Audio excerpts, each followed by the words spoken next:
Hundreds of years from now, there's not a single human being on Earth. The species has been exiled to the Moon, Mars, and other worlds of the solar system. A powerful alien race has reserved the planet we think of as ours and given it over to the real intelligent life, dolphins and whales. Fortunately, humankind has mysterious friends in high places who offer powerful technological fixes. Hello and welcome to episode 138, the first episode of 2025, and welcome to the strange human future of the Ophiuchi Hotline by Varley. Before our exploration of Varley's 1977 debut novel begins, a small public service announcement. Exploring classic science fiction is wonderful, but it's even better to talk about it. There are a few ways you can get in touch and become part of the classic SF conversation in 2025. First, you can comment on articles, new or old, at andyjohnson.xyz.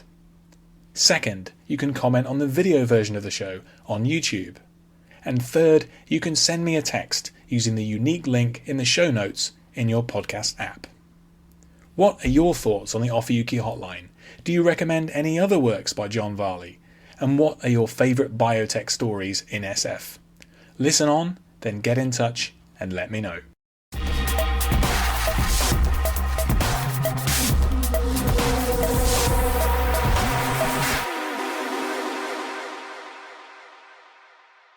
Several hundred years into the future, a formidable alien race intercedes on Earth. It reserves the planet for the sole use of its intelligent species, which is to say, dolphins and whales. Humans are regarded as mere vermin and exiled to the Moon, Mars, and other worlds of the solar system. Luckily, Homo sapiens is given a lifeline, or rather, a hotline. A stream of advanced scientific knowledge transmitted by another, apparently more benevolent alien species. This is the world of the Ophiuchi Hotline from 1977 by Varley. Born in Austin, Texas in 1947, Varley made his debut as an SF writer in 1974, and quite quickly established himself as a major presence in the field. He went on to major award success, primarily for his shorter fiction.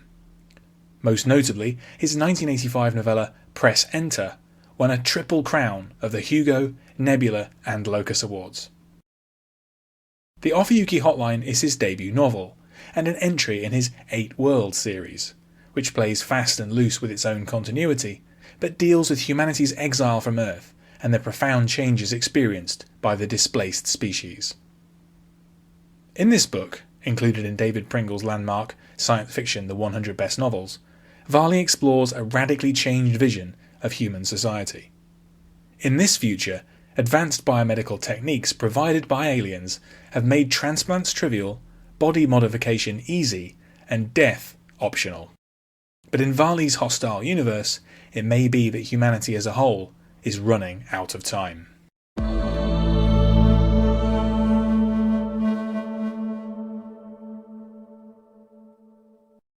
Lilo is an experienced and highly capable scientist living on the new hub for humankind, Earth's moon.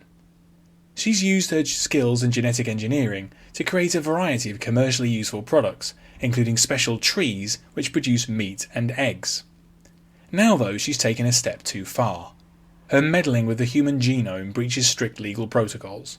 Caught, convicted and imprisoned, she's sentenced to final death. Every extant clone of Lilo is to be killed, every trace of her DNA to be expunged. At the 11th hour, the Lilo that the authorities plan to execute is sprung from prison, and a previously undetected clone is destroyed in her place. The escape plan is no act of charity, however.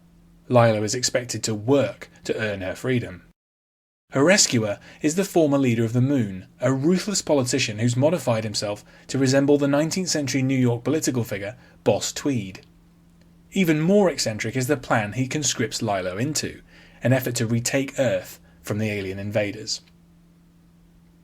Lilo embarks on an odd tour of the solar system in the company of a school teacher and a statuesque clone bodyguard. She will die not once but many times, and might even get close to understanding who is sending data from the Ophiuchi star system, and why.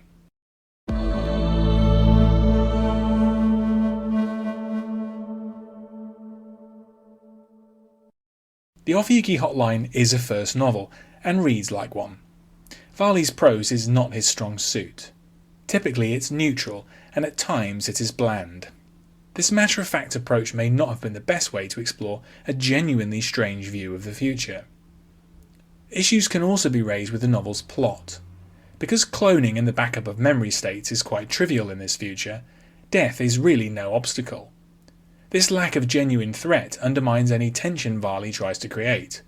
The meandering story never quite does justice to the unusual setting of the 8 worlds. In other ways, though, the novel is quite bracing and ahead of its time. Lilo is a good example of a well-rounded woman protagonist created by a male author. She's capable, but flawed and believable, and has credible interactions with others. More generally, Varley's view of sex and gender is also quite enlightened for 1977.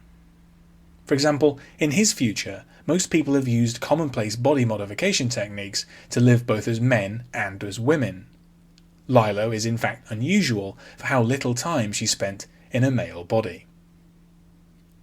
The focus on biomedical science is probably the most interesting aspect of the Ophiuchi Hotline. Varley explores radical surgical techniques only a decade or so after the first heart transplant was performed. On his future moon, an arm can be transplanted quite reversibly in just a few minutes. His speculations about genetic engineering predated the beginnings of maturity for that technology. The meat and egg producing trees Lilo devises anticipate the lab-grown meat in development today, a technology that could genuinely change the world. Varley at times manages to extract real dramatic punch out of the concept of human cloning. Early on, a new clone of Lilo encounters a new clone of a medic also employed by Boss Tweed. It's explained that a previous Lilo murdered a previous incarnation of the medic during an escape attempt. There are no hard feelings. Neither victim nor perpetrator remember this act of violence, because it occurred after their most recent memory backup. It's a real high point of the novel. The use of cloning and memory backup also helps Varley introduce questions of identity that recall the work of Philip K. Dick. Who are you if there's more than one you? How can you reconcile the actions of multiple copies of the same person operating in different circumstances? There are some resonances with Algis Budrys's Rogue Moon, which shares a lunar setting and also has characters transcend death through duplication.